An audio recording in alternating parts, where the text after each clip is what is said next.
Okay, ఇప్పుడు వినబడుతుందా? వినబడుతుందా? లేదండి.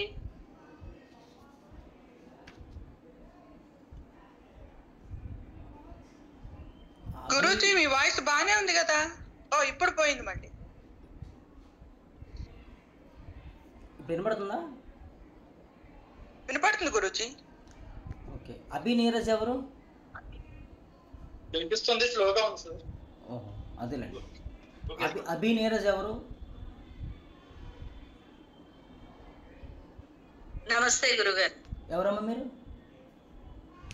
నేను నీరజ గురుగారు. Neeraja, right right. అభి అంటే ఓకే. అంటే మా అబ్బాయి పేరు అభి. ఓకే, ఇప్పుడు వినబడుతుందా?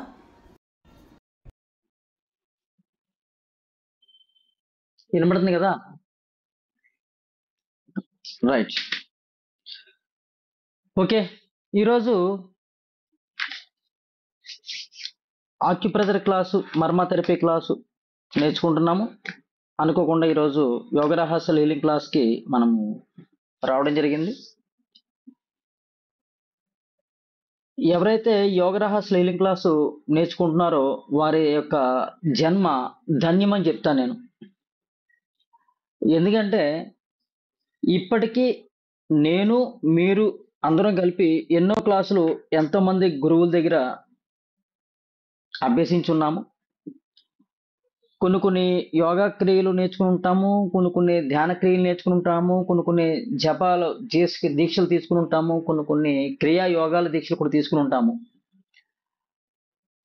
అవన్నీ ఎంతవరకు పనిచేస్తాయంటే ఆ గురువులు వారి యొక్క సంకల్పాను రీత్యా ఏదైతే తీసుకొచ్చారో ప్రపంచానికి అంతవరకు కరెక్ట్గా పనిచేస్తాయి. అందులో ఎక్కడ మొహమాటం లేదు, అతిశయక్తి కూడా ఉండదు. ఇక మన ఈ యోగ రహస్యాల హీలింగ్ క్లాస్కి వచ్చేటప్పటికి మనిషికి 4 ఉంటాయి. ఒకటి, ఆరోగ్యం కావాలి, ఇంటిలోని ఈదిలోని గొడవలు లేకుండా ఆనందంగా ఉండాలి, శరీరం వదిలేంత వరకు కూడా ఐశ్వర్యము సమృద్ధిగా ఉండాలి, శరీరం వదిలే లోపు ఆధ్యాత్మిక అనుభూతి చెందాలి. ఏ మనిషికైనా 4. ఈ 4 మించి అసలు మనిషి జీవనము లేదు. ఆరోగ్యము, ఆనందము, ఐశ్వర్యము, ఆధ్యాత్మిక జ్ఞానం. జనరల్గా 99% ప్రజలకి, మానవులకు ఆధ్యాత్మిక జ్ఞానం అంటే అసలు ఏమీ తెలియదు.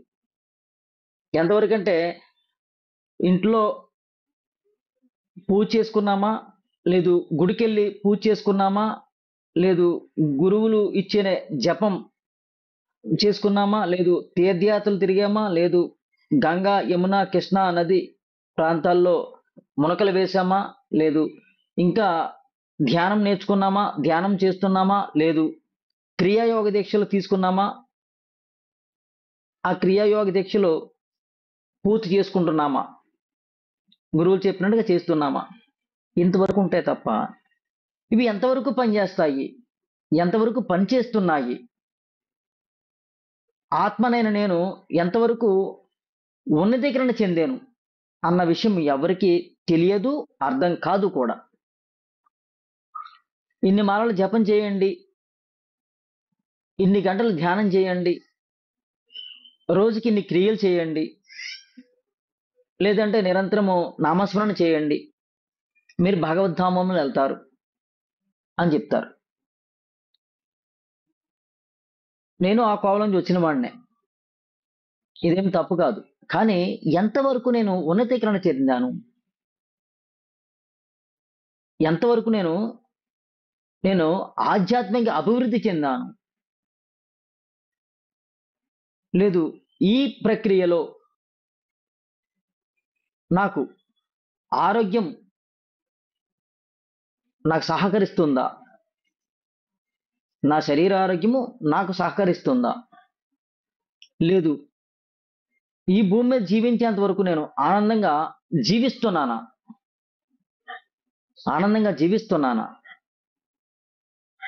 లేదు ఇంట్లోని వీధిలోని నాకు గొడవలు లేకుండా నేను ధైర్యంగా జీవనాన్ని సాగిస్తున్నానా, ఈ విషయాలు ఎవరికి కూడా అర్థం కాకుండా జీవిస్తూ వెళ్ళిపోతుంటారు. కాకపోతే మన యొక్క యోగ రహస్య లీలింగ్ క్లాస్లో ఎనర్జీ మీద ఆధారపడుతుంది కాబట్టి, ఎనర్జీ అంటే ఏంటంటే శక్తి. ఎనర్జీ ఏంటంటే శక్తి, భగవంతుని యొక్క శక్తి. భగవంతుని యొక్క శక్తి మీదే ఈ ప్రపంచం నడుస్తుంది. భగవంతుని యొక్క శక్తి వలనే ఈ ప్రపంచం కేంద్రీకృతమై ఉంది పూర్తిగా. ఈ శక్తి లేకపోతే ఏ జీవం లేదు. శక్తి లేకపోతే జీవం లేదు. శక్తి ఉంటే జీవం, శక్తి లేకపోతే శవం. ఏమి? శక్తి ఉంటే జీవం, శక్తి లేకపోతే శవం. కాబట్టి మనం జీవించి ఉన్నామంటే జీవం ఉంది, జీవం ఉందంటే శక్తి ఉంది. ఈ శక్తి నాకు ఎంతవరకు పనిచేస్తుంది? నా జీవశక్తి ఎంతవరకు పనిచేస్తుంది? జీవశక్తి అంతా కూడా ఊపిరి మీద ఆధారపడింది. ఈ ఊపిరి వల్లే నా శరీరము ఆరోగ్యంగా ఉంది. ఎంతవరకు నాకు ఊపిరి ఆరోగ్యాన్ని ఇస్తుంది, ఎంతవరకు ఊపిరి నాకు అనారోగ్యాన్ని ఇస్తుంది, ఈ విషయాలు ఎవరికీ తెలియవు. శరీరంలో షట్చక్రాస్ ఉంటాయి. ఈ చక్రాసు ఏ చక్రము ఏ మానసిక స్థితికి ఇన్ఫ్లుయెన్స్ చూపిస్తుంది, ఏ చక్రము ఏ ఆర్గానిక్ ఇన్ఫ్లుయెన్స్ చూపిస్తుంది, కొంతమందికి తెలుసు, కొంతమందికి తెలియదు. పూర్తిగా అయితే మాత్రం ఎవరికి తెలియదు. కాబట్టి ఈ యోగ రహస్య లీలింగ్ క్లాస్కి నేర్చుకోవడానికి వచ్చిన వాళ్ళందరూ కూడా ధన్యులు అని చెప్తాను. ఒకప్పుడు ధన్యుడు నేను అయ్యాను, ఈరోజు ధన్యులు మీరు అవుతున్నారు. ఈ యోగ రహస్య లీలింగ్ క్లాస్ వల్ల మనకి 4 మార్గాలు ఓపెన్ అవుతాయి. ఒకటి, ఆరోగ్యం అనేది ఖచ్చితంగా మన చేతుల్లో ఉంటుంది. ఆనందం అనేది ఖచ్చితంగా మన చేతుల్లో ఉంటుంది. ఐశ్వర్యం అనేది ఖచ్చితంగా మన చేతుల్లో ఉంటుంది. ఆధ్యాత్మిక జ్ఞానంగా ఖచ్చితంగా ఉన్నతీకరణ చెందుతాను. చాలా మంది చెప్తారు, నీకు మోక్షం వస్తుంది, నీకు ముక్తి వస్తుంది, భగవద్ధామంలో వెళ్తాము అంటే ఎప్పుడు వెళ్తాము? శరీరం వదిలిన తర్వాత. అసలు శరీరం వదిలిన తర్వాత నా మనసే లేదుగా. అసలు నేను లేను, ఉన్నది ఆత్మ ఒకటే ఉంటుంది. అది భూమి మీదకి వచ్చింది, శరీరంలోకి వచ్చింది, శరీరంలోకి వెళ్ళిపోతుంది, భూమి నుంచి పైకి వెళ్ళిపోతుంది. అది అసలు ఏమీ నాకు తెలీదు. ఈ భూమి మీద ఉండగానే నేను ఇప్పుడు మాట్లాడుతున్నాను, ఈ భూమి మీద ఉండగానే నేను చూస్తున్నాను, ఈ భూమి మీద ఉండగానే నేను వింటున్నాను, ఈ భూమి మీద ఉండగానే నేను తింటున్నాను, ఈ భూమి మీద ఉండగానే నేను నడుస్తున్నాను, ఈ భూమి మీద ఉండగానే అన్ని చేస్తున్నాను. కాబట్టి ఈ భూమి మీద ఉండగానే నేను అనుభూతి చెందాలి నన్ను నేను. అందుకే ఈ భూమి మీదకి నేను కాలు పెట్టాను.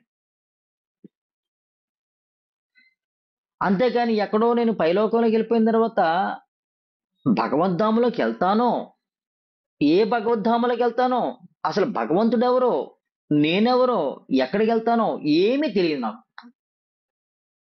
ఇక్కడే, ఇప్పుడే, ఇక్కడే నాకు అన్నీ తెలియాలి. ఎందుకంటే నేను వచ్చింది నేను అనుభూతి చెందడం కోసం. ఆ అనుభూతి చెందడం కోసం ఏదైతే ఉందో, ఆత్మానుభవం చెందడానికి ఏదైతే ఉందో, ఫస్ట్ స్టెప్ భూమి నాకు. నేను ఇక్కడ ఉన్నతీకరణ చెందాను అంటే నేను హాయ్. ఎందుకంటే వచ్చింది ఉన్నతీకరణ చెందడానికి భూమి మీదకి. ఎన్నో పాలపంతులు, ఎన్నో గెలాక్సీలు, ఎన్నో నక్షత్ర మండలాలు ఎన్ని ఉన్నా గాని దేవీ దేవతలతో సహా భూమి మీద కాలు పెడతారట.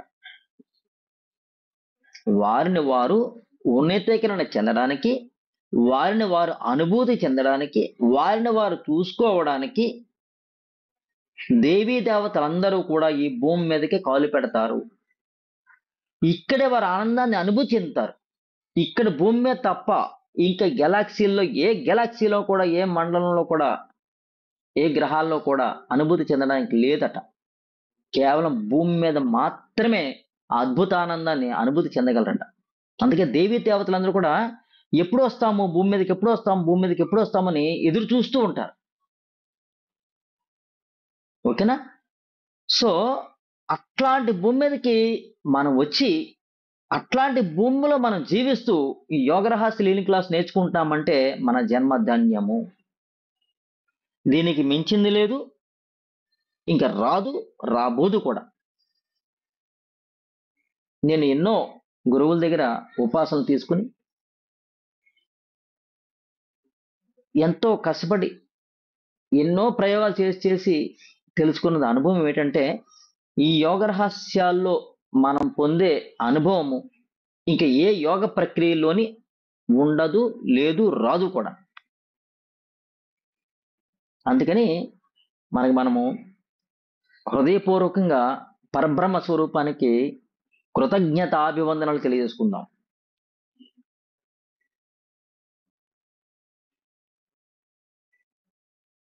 రైట్.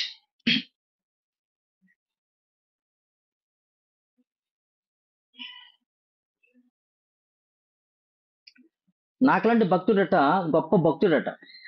ఆ భక్తుడట సోమవారమేమో ఈశ్వరుడి దగ్గరికి వెళ్తాను, మంగళవారమేమో సుబ్రహ్మణ్య స్వామి దగ్గరికి వెళ్తాను, బుధవారం విష్ణుమూర్తి దగ్గరికి వెళ్తాను, లక్షవారం సాయిబాబా గారి దగ్గరికి వెళ్తాను, శుక్రవారము కనకదుర్గ అమ్మవారి దగ్గరికి వెళ్తాను, శనివారం వెంకన్నబాబు దగ్గరికి వెళ్తాను, ఆదివారం తాగి పడుకుంటాను.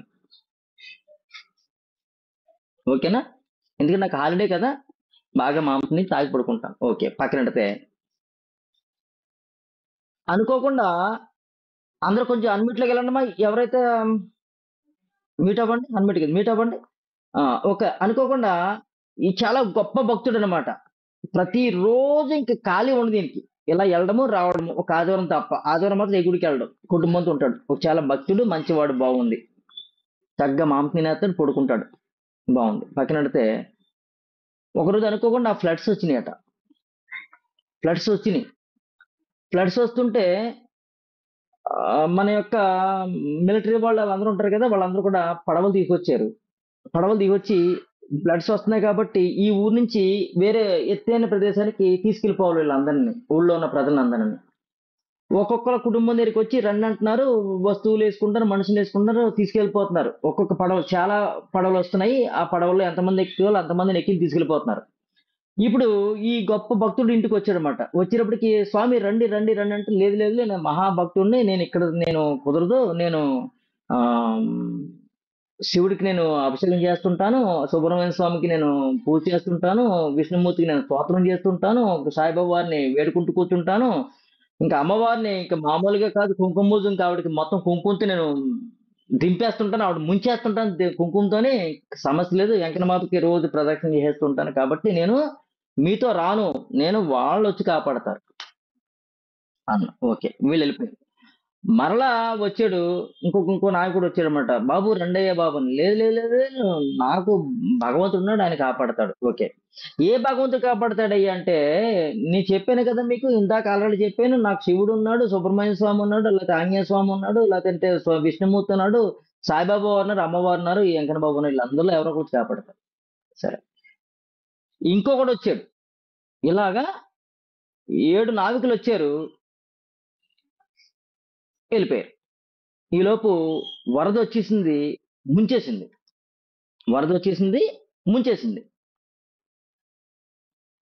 వీడు ఏమవుతాడు ఇప్పుడు? శరీరం వదిలేశాడు కదా, పైకి వెళ్ళిన తర్వాత వెంటనే వాళ్ళందరూ రెడీగా ఉన్నారండి. ఎవరు రెడీగా ఉన్నారు? ఈశ్వరుడు రెడీగా ఉన్నాడు, సుబ్రహ్మణ్య స్వామి రెడీగా ఉన్నాడు, విష్ణుమూర్తి రెడీగా ఉన్నాడు, సాయిబాబా రెడీగా ఉన్నారు, అమ్మవారు రెడీగా ఉన్నారు, వెంకన్నబాబు రెడీగా ఉన్నారు. వీళ్ళందరూ రెడీగా ఉన్నారు ఈయన కనబడడం కోసం. ఏ స్వామి ఏంటి, నేను ఎక్కడ చేసిన భక్తిలో లోపం ఎక్కడ చేశాను చెప్పండి. ఏంటి ఎక్కడ చేశాను చెప్పండి. నిరంతరం మిమ్మల్ని ఆరాధించకుండా నేను బతకట్లేదు కదా. ఉన్న 7 రోజుల్లో అన్ని రోజులు మీకే ఇచ్చాను, ఒక్క రోజు మాత్రం నా కుటుంబానికి పెట్టుకున్నాను. అందరూ అందరూ కూడా కుటుంబానికి అన్ని రోజులు పెట్టి ఒక్కరోజు మీకు ఎడతారేమో, బట్ నేను అన్ని రోజులు మీకే పెట్టి నా కుటుంబానికి, నాకు, నా సరదాకి ఒక్కరోజు పెట్టుకున్నాను. కానీ నన్ను భూమి మీద ఉంచకుండా నన్ను ఎందుకు తీసుకెళ్ళిపోయారు? ఎందుకు తీసుకొచ్చారు పైకి? నేను ఇక్కడ ఆనందం పొందడానికి వచ్చాను, ఆనందం పొందకుండా నన్ను ఎందుకు తీసుకెళ్ళిపోయారు అని అడిగితే ఫస్ట్ శివుడు మొదలెట్టాడయ్యా. ఏమయ్యా, నన్ను భక్తితో కొలుస్తున్నావు కదా, నిన్ను రక్షిద్దామని చెప్పి ఫస్ట్ నావికుడికి వచ్చింది ఎవరనుకున్నావు? నేను. నాలో ఎక్కేవా? లేదు, ఎవరో వస్తారని చెప్పావు. రెండో వాడిగా వచ్చింది ఎవరనుకున్నావు? సుబ్రహ్మణ్యం మొదలెట్టాడు అనమాట. రెండో వాడిగా వచ్చింది ఎవరనుకున్నావు? నేనే. నా దగ్గరికి ఎక్కేవా? రాలా, వదిలేసాను. మూడోవాడు మొదలెట్టాడు. విష్ణుమూర్తి వచ్చాడనమాట. మూడోవాడికి వచ్చిన ఎవరో తెలుసా? నేనే. నువ్వు రాలా. నాలుగోడు వచ్చాడు సాయిబాబా గారు. ఎవరో తెలుసా? నాలుగోడు కింద వచ్చింది నేనే. నువ్వు రాలా. ఐదోది అమ్మవారు వచ్చింది రెడీగా. డెప్పమే కొట్టి లెంపమే కొట్టింది. అమ్మాయి కాదు లెంపమే కొట్టగలదు, అవి కొడితే ఒప్పుకోమ్మా. అమ్మ కొడితే ఒప్పుకుంటాం మళ్ళీ కదా. తప్పదు. అమ్మ కొట్టింది. కొట్టి ఏమయ్యా వచ్చింది నేనే కదా, ఆ మాత్రం గ్రహించకపోతే ఎలాగా? వెంకన్న బాబు అన్నాడు, ఇద్దరు భార్యలతో నేను ఏగుతున్నానే, నీ దగ్గరికి వస్తా, ఎందుకు వస్తాను, నువ్వు పూర్తిగా నన్ను వేడలేదు, అందరిని వేడుకున్నావు కాబట్టి నేను కమ్మునున్నాను అని చెప్పాడు ఆయన. ఇప్పుడు విషయం ఏంటంటే, ఇంక వాళ్ళు చెప్పారు, మేము కాపాడదాం అనుకున్న టైంలోనేమో నువ్వు సుబ్రహ్మణ్య స్వామి అంటున్నావు, సుబ్రహ్మణ్య స్వామిగా ఉన్న నేను కాపాడదాం అనుకుంటే వెంటనేమో నువ్వు విష్ణుమూర్తి అంటున్నావు, విష్ణుమూర్తిగా ఉన్న నేను వద్దాం అనుకుంటేనేమో సాయిబాబా అన్నావు, సాయిబాబాగా ఉండి నేను వద్దాం అనుకుంటే అమ్మవారు అన్నావు, అమ్మవారిని వద్దాం అనుకుంటే వెంకటబాబు అన్నావు. ఏ రూపంలో వచ్చి నేను కాపాడాలి చెప్పు? ఏ రూపంలో వచ్చి కాపాడాలి చెప్పు? నువ్వు ఒక రూపాన్ని నమ్ముకుంటే కదా, ఒక దైవాన్ని నమ్ముకుంటే కదా ఆ ఒక్క దైవం నిన్ను కాపాడుతుంది. నువ్వు ఎంతమంది దైవాన్ని కోరుకున్నావు, ఓకే, వాళ్ళందరూ మేము, నువ్వు నన్ను ఒకే రూపంగా ఉన్న నేను ఇన్ని రూపాలుగా నువ్వు నన్ను సృష్టించుకున్నావు కాబట్టి, ఒకే రూపంగా ఉన్న నేను ఇప్పుడు పరబ్రహ్మ స్వరూపం చెప్తుంది అనమాట. ఒకే రూపంగా ఉన్న నేను ఇన్ని రూపాలుగా నన్ను సృష్టించుకున్నావు నువ్వే కాబట్టి, పోని నీ భావంలోనే నీకు ఎన్ని రూపాల్లో నేను ప్రత్యక్షమయ్యాము అంటే, నువ్వు అనుకున్నట్టుగానే విష్ణుమూర్తి ఛత్రపూజలతో ఉన్నట్టు, శివుడేమో నాగపాము వేసుకున్నట్టు, గంగాదేవిని నెత్తిమే పెట్టుకున్నట్టు, సాయిబాబా వారు ఇలాగ పోస్ట్ కూర్చుంటారు కదా, ఇలా కూర్చున్నట్టు నీకు కనబడాలా? నేను వేరే రూపంలో వచ్చాం కదా, అయినా నువ్వు నన్ను తీసుకోలేదు, మరి నేనేం చేయను? ఇప్పటికైనా నీకు బుద్ధి వచ్చిందా అని అడిగాడు. అతను అలా తల గొక్కున్నాడు. తప్పు చేసిన స్వామి అని. తప్పున్నారా? నువ్వు భూమి మీద ఉన్నందుగాను ఒకే ఒక భగవంతుని వేడుకోవాలి, ఆ భగవంతుడు నీకు కనబడ్డు, ఆ భగవంతుడు గురు రూపంలో ఉన్నాడు, గురువుని పట్టుకోవాలి నువ్వు. నీకు ఒక సరైన గురువు లేడు, ఒక సరైన దైవం రూపం లేదు, అన్ని రూపాల దగ్గరికి వేడుకుంటావు నువ్వు. ఒక రోజేమో శివుడు అంటావు, ఒక రోజేమో సుబ్రహ్మణ్య స్వామి అంటావు, ఒక రోజేమో అయ్యప్ప అంటావు, ఒక రోజేమో ఈశ్వరుడు అంటావు, ఒక రోజేమో ఆంజనేయ స్వామి అంటావు, ఒక రోజేమో విఘ్నేశ్వరుడు అంటావు. ఏ రూపాలతో నేను రక్షించి చెప్పు? నేను ఏ రూపాలతో రక్షించమంటావు చెప్పు నిన్ను అని ఆ పరబ్రహ్మ స్వరూపం ప్రశ్నించిందట. సో మన పరిస్థితి కూడా ఇదే. మనకి భూమి మీద సరైన గురువు లేడు, ఒక గురువుతో అటాచ్మెంట్లో ఉండము, ఒక దైవ రూపం లేదు, అన్ని రూపాలను కోరుకుంటాం. మళ్ళీ ఎలాగంటే 4 నూతుల్లో రాళ్ళు వేస్తే ఏదో నూతులో రాయ పడి నీరు తగలకపోతుందా అని, అంతేనా కదా? 4 నూతుల్లో రాళ్ళు వేస్తే ఏ నూతులో నీళ్లు మనకు తగలపోతాయా, తాగకపోతామని, అంతే తప్ప ఖచ్చితంగా ఒకే నూతులో నీరు ఉంది అని మాత్రం మనం ఖచ్చితంగా విశ్వసించము. ఈ నూతుల గురించి మళ్ళీ ఇంకో కథ ఉంది. ఎలాగంటే, ఒక దుక్కిన బావి తవ్వుదామని చెప్పేసి నాకులాంటి వాడు తవ్వుతున్నాడట. 10 అడుగులు తవ్వాడు, రాలేదు. 20 అడుగులు తవ్వాడు, రాలేదు. 30 అడుగులు తవ్వాడు, రాలేదు. 40 అడుగులు తవ్వాడు, రాలేదు. ఇక్కడ నీళ్ళు రావు అని చెప్పి నేను వేరే ప్లేస్ దగ్గర మళ్ళీ అక్కడ తవ్వుతూ మొదలెట్టాను. అక్కడ తవ్వాను, 40 అడుగులు తవ్వాను, రాలేదు. 50 అడుగులు తవ్వాను, రాలేదు. 60 అడుగులు తవ్వాను, రాలేదు. ఇక్కడ కూడా నీళ్ళు రావు, వేరే ప్లేస్ దగ్గర తవ్వాలి చెప్పేది మొదలెట్టాను. ఇలాగా 10 ప్లేసుల్లో తవ్వడం మొదలెట్టాను. ఇక్కడ కూడా 50 అడుగుల తర్వాత ఇంకొక అడుగు తవ్వుంటే గనక నీరు వచ్చేసింది. ఇంకొక అడుగు తవ్వడానికి నాకు ఓపిక టైం లేదు. వేరే ప్రదేశాలకు వెళ్ళాను, అక్కడ 50 అడుగులు తవ్వేశాను, ఇంకొక అడుగు తవ్వుంటే గనక అక్కడ నీరు వచ్చును, అక్కడ తవ్వడానికి నాకు టైం లేదు. వేరే ప్రదేశానికి వెళ్ళాను, అక్కడ 70 అడుగులు తవ్వాను, ఇంకొక అడుగు తవ్వుంటే బాగుండు, అక్కడ కూడా నాకు టైం లేదు, శ్రద్ధ లేదు, ఓర్పు లేదు, నీళ్ళు రాలేదు. ఈ ప్రదేశంలో ఎక్కడ కూడా నీరు రాలేదని చెప్పి నేను నిర్ణయం చేసుకున్నాను, వేరే ప్రదేశానికి వెళ్తున్నాను నేను, అక్కడైనా నీళ్ళు దొరుకుతాయేమోనని, అక్కడైనా నువ్వు తవ్వితే నీళ్ళు తగులుతాయేమోనని. సో మన పరిస్థితి అంతా కూడా హిందూ భారతదేశంలో పుట్టి ఒక దైవము, ఇంకొక దైవము, ఇంకొక దైవము, ఇంకొక దైవము, ఇంకొక దైవము, ఎంతమంది దైవాలు తిరిగి ఏ దైవము నన్ను అనుకూలించట్లేదు, నాకు అనుకూలంగా లేదు, సానుకూలంగా లేదు, నాకు ఆరోగ్యాన్ని ప్రదానం చేయట్లేదు, ఐశ్వర్యాన్ని ప్రదానం చేయట్లేదు, ఆనందాన్ని ప్రదానం చేయట్లేదు, నన్ను గుర్తించట్లేదు అని మళ్ళీ మనము వేరే మతంలోకో వేరే కులంలోకో వెళ్ళి మళ్ళీ క్రిస్టియానిటీ అంటున్నాము, ముస్లిం అంటున్నాము, లేదంటే ఏదో ఏదో ఏదో పేర్లు వస్తున్నాయి ప్రపంచంలోకి, అందులోకి జంప్ అయిపోతున్నాము. ఈ గురువు దగ్గర కొంతకాలం ఉంటాము, పని అవ్వట్లేదు, వేరే గురువు దగ్గరికి వెళ్తున్నాము, అక్కడ పని అవ్వట్లేదు, వేరే గురువు దగ్గరికి వెళ్తున్నాము, అక్కడ పని అవ్వట్లేదు, వేరే గురువు దగ్గరికి వెళ్తున్నాము, అక్కడ పని అవ్వట్లేదు. ఎంతమంది గురువుల దగ్గరికి వెళ్ళినా ఏ పనులు కావు. ఎందుకంటే మీరు తగినంత శ్రద్ధతో ఉండడం లేదు, తగినంత శ్రద్ధతో ఉండడం లేదు. అందుకే సాయిబాబా వారు గుడికి వెళ్తే 2 టైటిల్స్ ఉంటాయి, మీరు ఎప్పుడైనా గమనించలేదు. శ్రద్ధ సబూరి. శ్రద్ధ సబూరి. శ్రద్ధగా ఉండండి, ఓర్పుతో ఉండండి.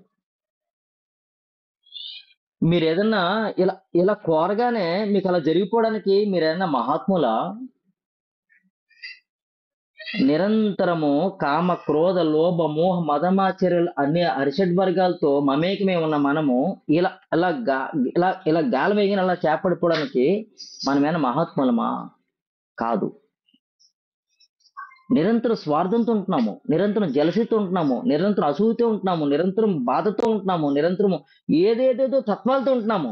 మన కోరికలు ఎట్లా నెరవేరుతాయి? మన కోరికలు ఎలాగా జయప్రదం అవుతాయి? లేదు. అందుకనే సరైన గురువుని శరణాగతి పొందాలి. ఆ గురువు దగ్గరికి వినయ విధేయతలతో ప్రాధేయపడాలి. ఇప్పుడు మనం అందరం ఎలా ఉన్నామంటే, గురువు గారు ఒక ఫీజు పెట్టారు, దానికి గురుదక్షిణ పేరు పెట్టారు, ఆ గురుదక్షిణ చెల్లించేసాం కాబట్టి మేము ఇంకా ఏ క్వశ్చన్ అడిగేయాలి, ఏ బాధ అయినా చెప్పుకోవాలి, ఆ గురువు తీర్చేయాలి మమ్మల్ని. లేదు, ఆ గురువుకి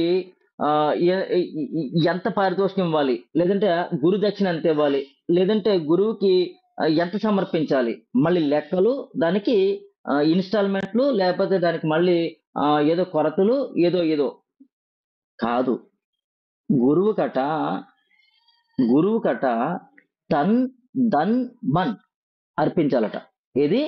తన్ దన్ మన్. గురువు తర్వాత భగవంతునికి తన్ దన్ మన్. భగవంతుడు కనబడ్డాడు కాబట్టి గురువుకి అర్పించాలి. తన్ దన్ మన్.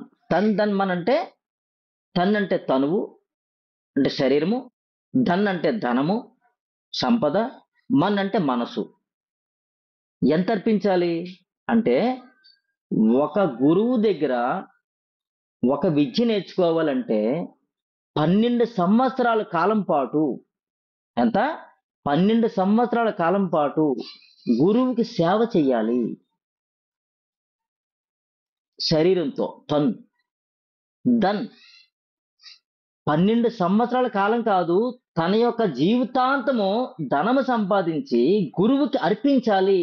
ఎంత అర్పించాలి? గురువుకి ఎంత కావాలో అంత. దన్. మీకెంత ఇవ్వాలి కాదు, గురువుకి ఎంత కావాలంత. గురువుకి ఎంత కావాలి? మీకులాగా కోటాను కోట్ల రూపాయలు అవసరం లేదు గురువుకి. గురువుకి ఎంత అవసరమో అది తెలుసుకొని, ఎలాగా? గురువు చెప్పకూడదు నాకు ఈ ధనం అవసరమ్మా, నాకు ఈ వస్తువు అవసరమా అని కాదు.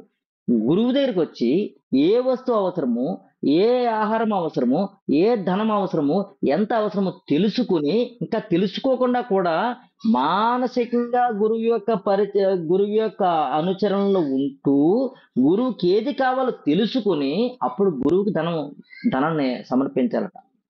ధనమో ధన రూపంలో ఉన్న వస్తువు ఏదో ఒకటి, ఆయనకి ఏది అవసరమో అది. ఇంకా నెక్స్ట్ మన్ అంటే మనస్సు అర్పించేయాలి. మనస్సు అంటే ఏంటంటే, ఇంకా నీకు మనస్సు లేని స్థితి అవ్వాలి. అంటే ఎలాగంటే, దీనికి ఒక కథ ఉంది. ఎలాగా? అష్టావక్ర మహర్షి జనక మహారాజుకి గురువు. అష్టావక్ర మహర్షి జనక మహారాజు గురువు. వారిద్దరిలో ఒక సంవాదం జరిగింది. అంతకుముందు ఎంతో మంది గురువుల దగ్గర సంవాదం జరిగింది. నాకు ఆధ్యాత్మికంగా ఒక రికాబులో గుర్రం ఉంటుంది. ఆ గుర్రంలో ఒక రికాబులో కాలు పెట్టి రెండో రికాబులో కాలు పెట్టేటప్పటికి నాకు ఆధ్యాత్మిక అనుభూతి చెందుతాడు ఎవరన్నా అని ఒక స్లోగన్ రాసి ఉంది ఒక పారాయణంలో. ఎలాగా? ఒక గుర్రము 2 రికాబులు ఉంటాయి అంటే రికాబు అంటే కాలు పెడతాము. ఒక రికాబులో కాలు పెట్టి రెండో రికాబులో కాలు పెట్టేలోపు జ్ఞానోదయం అయిపోద్దట. అమ్మ రెండో ఫోన్ ఎవరో పక్కన ఫోన్ పక్కెట్టండి అమ్మ, ఆపండి. ఓకేనా? రెండో రికాబులో పెట్టేటప్పటికి జ్ఞానోదయం అయిపోతుందని ఒక ఎక్కడో ఉపనిషత్తులో ఎక్కడో ఉంది, అది చదివారు. ఎవరో ద్వారా తెలుసుకున్నాడు జనక మహారాజు. నాకు ఎవరైతే చెప్తారో వాళ్ళకి నా రాజ్యాన్ని ఇచ్చేస్తానండి, అర్ధరాజ్యాన్ని ఇచ్చేస్తానండి, ఇవ్వకపోతే మమ్మల్ని చెరసలో బంధించేస్తానండి. ఆ సందర్భంలోనే అష్టావక్ర మహర్షి ఈ జీవితంలోకి ఎంటర్ అయ్యాడు. ఓకే, ఎంటర్ అయిన తర్వాత నీకు నేను చెప్తానయ్యా. ఓ గురువు గారు ధన్యవాదాలు, చెప్పండి. Okay, right. ఇప్పుడు రాజుగారు ఎక్కడున్నారు? ఇక్కడ కూర్చున్నారు. గురువుగారు ఎక్కడున్నారు? అక్కడ నుంచున్నారు. గురువుగారు మీరు చెప్పండి అన్నాడు. ఇప్పుడు నేను ఏ స్థానంలో ఉంటే నీకు చెప్పాలయ్యా? చెప్పేవాడు నేనా, చెప్పేవాడు నువ్వా? మీరే గురువుగారు. ఇప్పుడు నేను ఏ స్థానంలో ఉండాలి?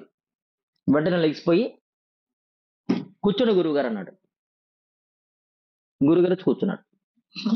ఇప్పుడు నువ్వు ఎక్కడ ఉండాలి? నీ పాదాల దగ్గర ఉండాలండి గురువుగారు అని ఆయన పాదాల దగ్గర కూర్చున్నాడు. ఫస్ట్ స్టెప్ వినయం. రైట్. ఇప్పుడు నీకేం కావాలి? నాకు జ్ఞానోదయం కావాలి గురువుగారు. ఏ జ్ఞానోదయం కావాలి? ఆత్మానుభూతి చెందాలి గురువుగారు. నేను అసలు జ్ఞానోదయం అంటే తెలియదు, ఆత్మానుభూతి చెందాలి గురుగారు. నన్ను నేను అనుభూతి చెందాలి, నాకు భగవంతుడి సాక్షాత్కారం కావాలి నాకు. రైట్. నువ్వు అర్హత, నువ్వు అర్హుడువా? ఏమో మీరకే తెలియాలి గురుగారు, నాకు అర్హత ఉందో లేదు నాకు తెలియదు, మీరే తెలియాలి.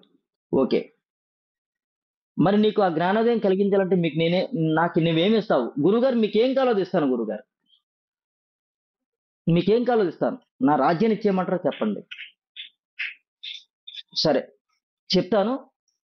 నీకు కావాల్సింది ఏంటి? గుర్రంలో ఒక రేకాబులో కాలు పెట్టి రెండో రేకాబులో కాలు పెట్టినప్పుడు జ్ఞానోదయం కావాలి, అంతే కదా? రైట్.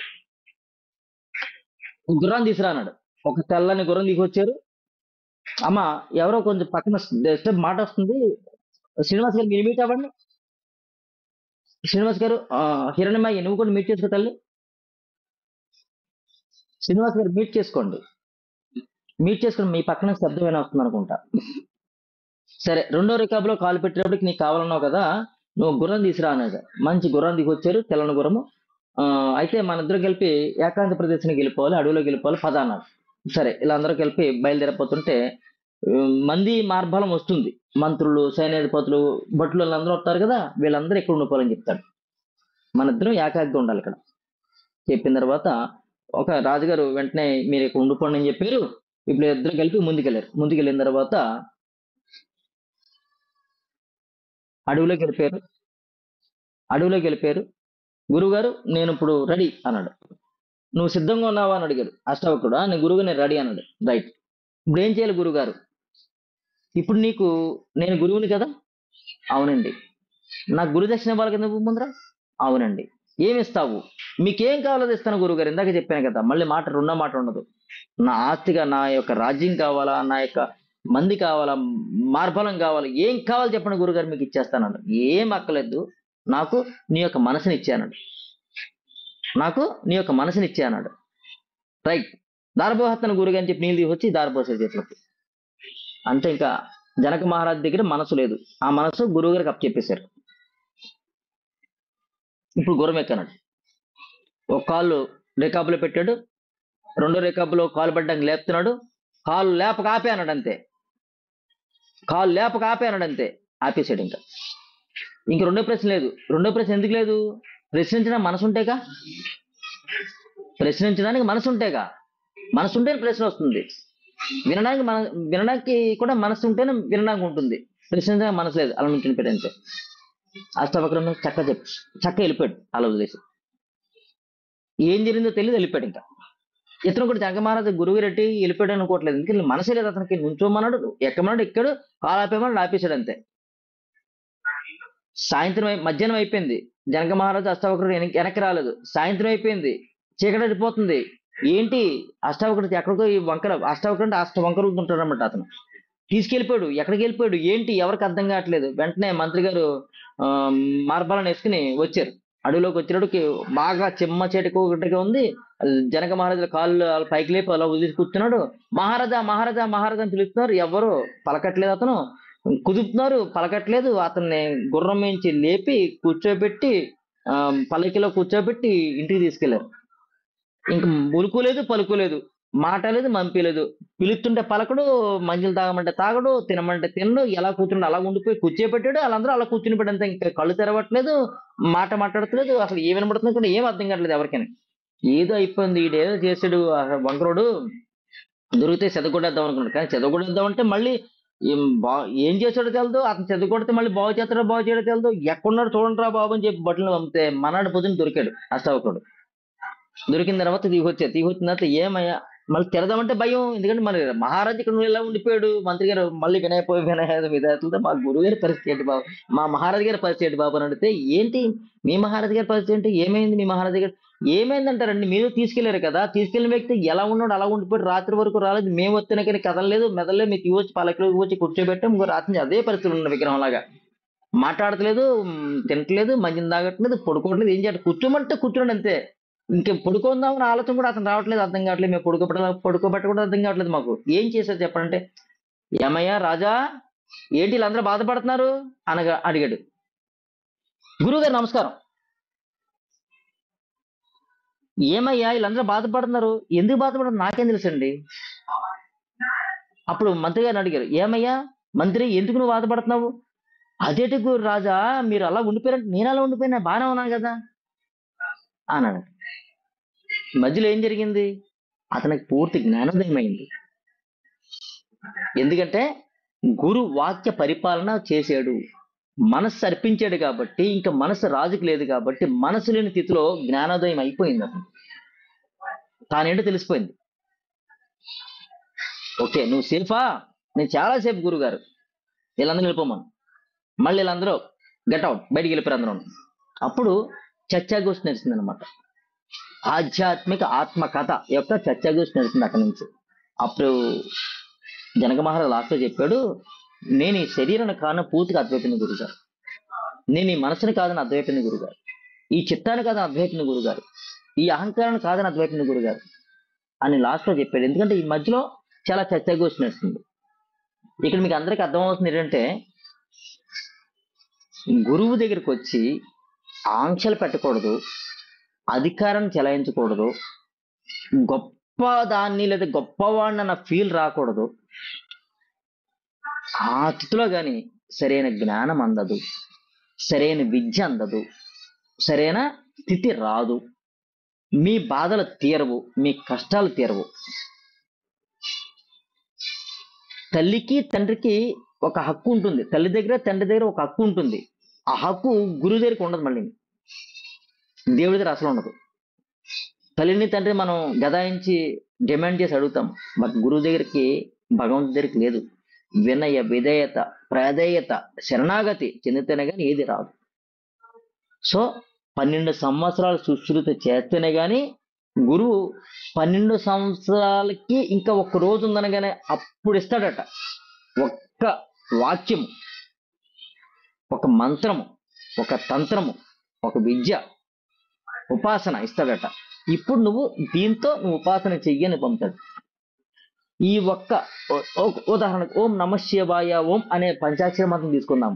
ఆ పంచాక్షర మంత్రం గురువు గారి దగ్గరికి ఇవ్వడానికి, గురువు గారి నోట్లోంచి ఇవ్వడానికి, ఆ శిష్యుడి చెవిలోకి పెరగడానికి 12 సంవత్సరాలు అవసరమా అని మీరు అడగచ్చు. అవసరమే. ఎందుకంటే ఈ శరీరంతో, ఈ మనసు ఈ జన్మలో ఇక్కడ ఉంది, ఇట్లాంటి శరీరంతో ఇలాంటి ఎన్నో శరీరాలు తీసుకుని ఇదే మనసు ఎన్నో జన్మలోంచి ఎన్నో వాసనలతో ఉంది. ఆ వాసనలన్నీ కూడా కరిగిపోవాలి, గురువు సేవలో కరిగిపోవాలి. కరిగిపోయిన తర్వాత తప్ప అప్పుడు ఇతని మనసు ప్యూరిటీ వచ్చిందనమాట. ప్యూరిటీ వచ్చింది కాబట్టి ఇప్పుడు నేను ఇచ్చే మంత్రము ఇతను మననం చేయగలడు అని తెలిసి అప్పుడు మంత్రం ఇచ్చేవాడు. ఇప్పుడు ఇక్కడ మన సొసైటీలో ఒక ఆశ్రమం పెట్టారంటే, నేను వెళ్ళానంటే నాకు ఆ మంత్రం ఇచ్చేస్తారు, దానికి ఒక ఫీజు ఉంటుంది. ఒక గుడికి వెళ్ళానంటే ఒక హోమం చేస్తారు, దానికి ఒక ఫీజు ఉంటుంది. కేలి కథం దుకాణం బంద్, అయిపోయింది, పనులు అయిపోయినాయి, ఎక్కడ వర్కౌట్లు అవ్వవు. సో అందుకోసము మన ఈ యోగ రహస్యాల హీలింగ్ క్లాసు పూర్తిగా నేర్చుకోవాలంటే మనకి ఆఫ్లైన్లో 3 రోజుల నుంచి 4 రోజులు పెట్టాము. మొదటి క్షణం నుంచి ఆఖరి క్షణం వరకు వినయ విధేయత శ్రద్ధ భక్తులతో నేర్చుకోవాలి. ఎక్కడో ఏదో నేర్చుకున్నది ఇక్కడ చెప్పకూడదు. ఎక్కడో ఏది నేర్చుకున్నది మైండ్లో ఉండకూడదు. మీ మైండ్ మొత్తం జీరో చేసేయాలి. జీరో అయిపోవాలంటే మీ మనసులో ఏ కొసాన ఏది ఉండకూడదు. అప్పుడు నేను చెప్పేది ఏదైతే ఉందో మీ మైండ్కి అందుతుంది, మీ మనసుకి వస్తుంది. ఎక్కడో ఏది నేర్చుకున్నది మైండ్లో పెట్టుకుని, ఏదో విన్నది మైండ్లో పెట్టుకుని ఇక్కడ ప్రశ్న వేద్దామంటే అందదు. సో అన్నిటికీ మీరు పులి స్టాప్ పెట్టండి. అర్థమైందా? శరణాగతి, గురువుకి శరణాగతి పొందితేనే గురువు నుంచి రావాల్సిన విద్య, గురువు నుంచి రావాల్సిన జ్ఞానము మీకు వస్తుంది. మీరు ఎంత పెద్దవారని అవ్వండి ధనంలో నాకంటే, ఎంతో వయసులో పెద్దవారు అవ్వండి నాకంటే, ఎంతో చిన్నవారు అవ్వండి నాకంటే, ఎంతో దరిద్రులు అవ్వండి నాకంటే, ఇవేవి నాకు అవసరం లేదు. ఇప్పుడు నేను గురుస్థానంలో ఉన్నాను, మీరు శిష్యుల స్థానంలో ఉన్నారు. ఇదే బాండ్. ఈ బాండ్లో ఏ మాత్రం తేడా ఉన్నా కానీ మీరు మీ ఇంటికి, నేను మా ఇంటికి అందదు. ఓకేనా?